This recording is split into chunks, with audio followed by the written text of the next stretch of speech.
एक बहुत important topic है जो अक्सर लोग जो यंत्र लेते हैं तो उनसे ये बात बहुत ज़्यादा चर्चा में होती है। जैसे यंत्र में सबसे इंपॉर्टेंट यंत्र की बनावट है और हम उसी को इम्पोर्टेंस नहीं देते। हमारे पास दो तरह के लोगों के फ़ोन आते हैं जो यंत्र लेना चाहते हैं। एक वो लोग हैं जो यंत्र अपने ले लेना चाहते हैं कि मुझे अपने घर में, अपनी फैक्ट्री में, अपने ऑफिस में या किसी और जगह पे यंत्र को स्थापित करना है। या फिर कुछ लोग वो लोग होते हैं जो कहते हैं कि हमें यंत्र सेल करना है, हम एक शॉपकीपर हैं और हमें यंत्र बेचना है। तो दोनों लोगों की मनोभाव स्थिति में जमीन और आसमान का फर्क होता है। जो लोग यंत्र अपने लिए लेना चाहते हैं वो उसकी बारीकी से बात करते हैं कि यंत्र कौन से धातु का ले हुए हैं, क्या साइज मेरे घर का, जैसे ये साइज है तो मेरे घर के लिए कौन सा साइज सही रहेगा। अच्छा, इसमें जो लोटस पेटल्स हैं वो ऊपर की तरफ होने चाहिए, नीचे की तरफ होने चाहिए, अलग अलग होने चाहिए, एक साथ जुड़े होने चाहिए। ये जो सर्कल बना हुआ है, ये एक्स्ट्रा सर्कल जो है, ये सर्कल ये होना चाहिए कि नहीं होना चाहिए, ये 3 रिंग्स होने चाहिए कि नहीं होने चाहिए। किसी यंत्र में हमें दिखते हैं, किसी में नहीं दिखते हैं। जो भूपूर है उसका आकार ऐसा होना चाहिए या एक अलग तरह से जो भूपूर का आकार होता है, मैं आपको उसका भी फोटो दिखाऊंगा। तो वो बहुत सारे डिटेल में प्रश्न पूछते हैं। या कॉपर का लेना चाहिए कि चांदी का लेना चाहिए कि सोने का लेना चाहिए या स्फटिक का लेना चाहिए। उनके प्रश्न कुछ इस प्रकार के होते हैं। जबकि जो लोग यंत्र सेल करना चाहते हैं, जो लोग सेल करते हैं ऑलरेडी, कोई शॉपकीपर्स हैं, उनका सवाल क्या होता है कि आपके पास यंत्र है कॉपर का? हाँ जी। हमने कहा हाँ जी है हमारे पास। तो कितने रुपए का आप दे रहे हो यंत्र? हमने कहा जी आप क्या साइज में लेना चाहते हैं? वो कहे जी मैं 3 इंच का यंत्र लेना चाहता हूँ। तो हम उनको बताते हैं कि 3 इंच का यंत्र जी इतने रुपए का मिलता है हमारे पास। तो उनका कहना है कि 3 इंच का यंत्र वहां मुझे इतने का मिल रहा है। अच्छा, वो 3 इंच का ही है, कोई स्टैंडर्ड तो साइज, चलो 3 इंच को साइज उन्होंने स्टैंडर्ड समझ लिया। उनका ये कहना है कि वही 3 इंच का वो दे रहे हैं कम में और आप ज्यादा में दे रहे हैं। तो मैंने कहा कि क्या आपने उनका यंत्र देखा है? कह रहे हाँ हमने देखा है। आपके में कितना वजन है? वो वजन से यंत्र को तोल रहे हैं। अच्छा, उनको लगता है अगर वजन मैच करेगा तो यंत्र मैच करेगा।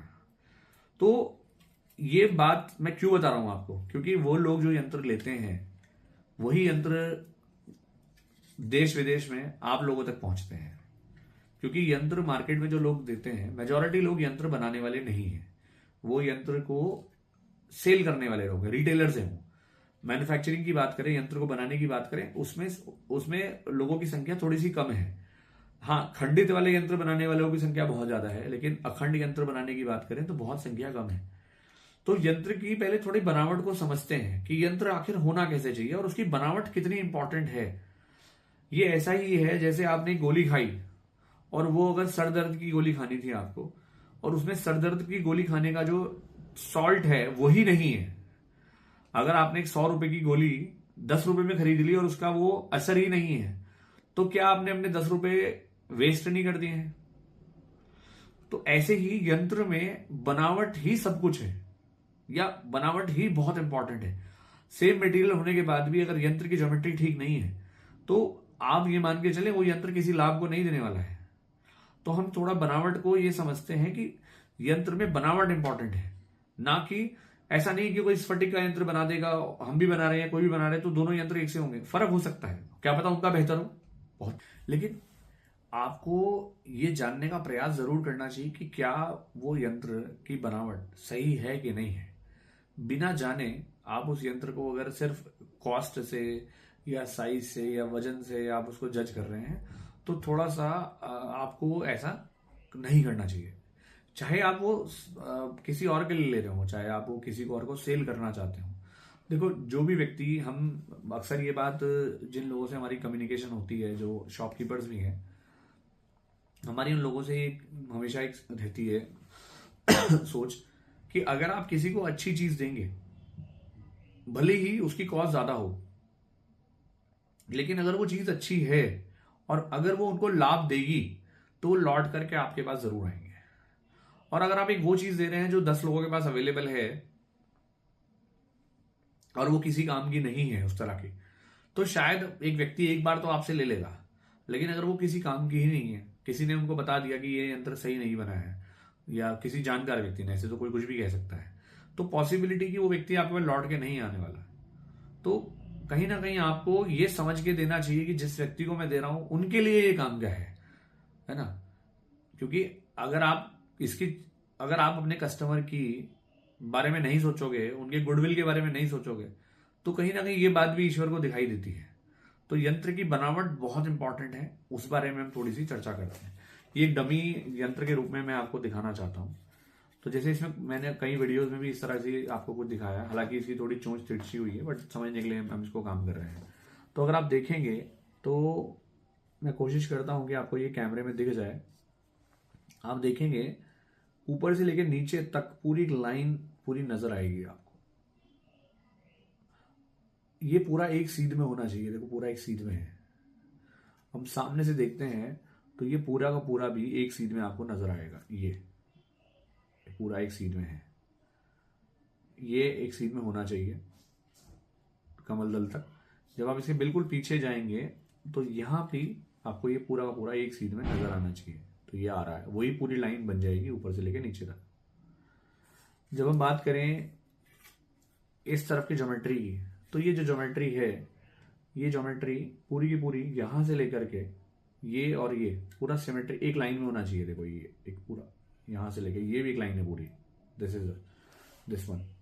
ये लाइन अगर आपको नजर आ रही होगी तो थोड़ा आपको देखने की कोशिश करेंगे तो एक लाइन है पूरी यहां से यहां तक जा रही है। वो मतलब आपको थोड़ा वर्चुअली समझनी पड़ेगी। एक लाइन ये है, देखो ये दिख रही होगी आपको लाइन। ऐसी एक लाइन आपकी ये दिखेगी आपको, ऐसे ही लाइन ये दिखेगी, ऐसे ही लाइन ये दिखेगी आपको। और जो इसके कमल दल हैं वो भी अगर आप देखेंगे तो वो भी अलाइन है इन ट्राइंगल्स से। तो यंत्र अब इतनी शानदार बनावट, अगर आप देखोगे इनके एजेस हैं, ट्राइंगल के जो एजेस हैं वो काफी अच्छे दिख रहे हैं, क्योंकि ये 3D प्रिंट से बना हुआ है तो इसमें कुछ भी पॉसिबिलिटीज है। लेकिन मेटल में ये करना कठिन है। कई बार होता है मेटल हम कास्ट करते हैं तो ये वाले आवरण में कोई कठिनाई आ जाए। अब क्योंकि यंत्र सिंगल पीस में बना है तो वो दोबारा ढलाई होगी, उसकी दोबारा कास्टिंग होगी तभी ठीक होगा। कई बार ऐसा होता है कि दोबारा कास्टिंग करने में यहां से ठीक आया, यहां से खराब आया, तो कई बार भी कास्टिंग करनी होती है। इसमें क्या होता है, मेटल का लॉस होता है। लेकिन यंत्र अगर सही बनाना है तो मेटल का लॉस हो या कुछ भी हो, जब तक वो नहीं बने तो वो किसी काम का ही नहीं है। इसीलिए भी सिंगल पीस में यंत्र बनाने में चैलेंजेस आते हैं। तो जो इतनी शार्पनेस जो है वो अच्छी शार्पनेस जो है वो यंत्र में आनी चाहिए। तो इस फटिक में वो शार्पनेस नहीं पॉसिबल है उस लेवल की। या तो फिर बहुत बड़ा यंत्र बनाना पड़ेगा, काफी बड़ा यंत्र बनाना पड़ेगा, अच्छा खासा बड़ा। अब वो भी फिर कॉस्ट वाइज बात होगी। अच्छा, बड़ा यंत्र के साथ ये है कि उनको रख रखाव भी मुश्किल है। आप यंत्र को घर में उतने आसानी से रख नहीं सकते हैं, फिर डेलीगेट होता है। और स्फटिक में एक, जैसे आप जानते होंगे कि पत्थर की जो क्वालिटी होती है, ट्रांसपेरेंसी जितनी ज्यादा होगी उतना अच्छा पत्थर क्वालिटी वाला माना जाता है। तो जब ज्यादा पत्थर की क्वालिटी हाई होगी तो वो कॉस्ट बहुत ज्यादा होती है, क्योंकि उसमें पत्थर की हार्डनेस बहुत ज्यादा होती है। तो शेप देना कंपैरेटिवली पॉसिबल होता है, छोटे साइज में वो नहीं हो सकता। तो यंत्र में हमेशा आप ज्योमेट्री को प्रेफरेंस दें, ये हमारी आपसे रिक्वेस्ट है। पर्सनली आप करते हैं तो ये तो अच्छी बात है, लेकिन अगर आप एक शॉपकीपर भी हैं, आप किसी से भी लें यंत्र, इसमें कोई मतलब नहीं कि आप हमसे यंत्र लें, कोई मतलब नहीं इस बात का, कोई दिक्कत नहीं है। इंपॉर्टेंट इज कि आप जब किसी के लिए यंत्र लें, आप जो यंत्र ले रहे हैं वो किसी को तो देने वाले हैं ना, या अपने लिए ले रहे हैं, तो उसकी गुणवत्ता को प्राथमिकता देना ये हमारी एक इंपॉर्टेंट बात है। और भी कई पैरामीटर होते हैं यंत्र में जो हम चर्चा कर सकते हैं समय समय पर। तो ये इंपॉर्टेंट है कि यंत्र की बनावट बहुत इंपॉर्टेंट एस्पेक्ट है। तो इसलिए बनावट को आप ऐसी दरकिनार मत करें कि हाँ सेम चीज यहां भी मिल रही है, सेम चीज वहां मिल रही है। आपको कोई चीज तब तक नहीं पता चलेगी जब आपके सामने नहीं होगी, तो आप डिफरेंस तभी कर पाएंगे। या तो आप एक एक्सपर्ट व्यक्ति जो उस काम को पहले से कर रहा है वो जान सकता है, या फिर आप जो सामने होने के बाद या एक जानकार व्यक्ति जो है उसको बता सकता है।